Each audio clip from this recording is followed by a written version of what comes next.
ఇదొక psychological thriller movie. ఇలాంటి సినిమాల్లో థ్రిల్ ఎలిమెంట్స్‌తో పాటు ట్విస్టులు కూడా ఊహించని విధంగా ఉండాలి. అప్పుడే సినిమా రక్తి కట్టిస్తుంది. 'శబరి'లోనూ ఆ 2 ఉన్నాయి. కానీ డైరెక్టర్ కథను డీల్ చేయడంలో కాస్త తడబడ్డాడు.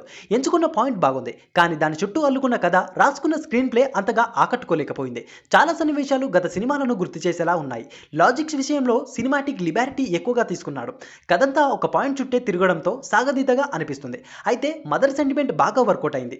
బిడ్డను కాపాడుకోవడం కోసం తల్లి చేసే పోరాటం ఆకట్టుకుంటుంది. సిటీలో ఓ మెంటల్ ఆసుపత్రి నుంచి ఓ వ్యక్తి తప్పించుకొని వచ్చి ఇద్దరిని చంపి సంజన కోసం వెతికే సీన్తో కథను ఆసక్తికరంగా ప్రారంభించాడు. ఆ తర్వాత కథను 2 ఏళ్ల ముందుకు తీసుకెళ్లాడు. సంజన ఉద్యోగం కోసం వెతకడం, ఈ క్రమంలో ఆమె బాల్యం, అరవింద్తో పెళ్లి, విడిపోవడానికి గల కారణాలను చూపిస్తూ ఎమోషనల్గా కథనాన్ని నడిపించాడు.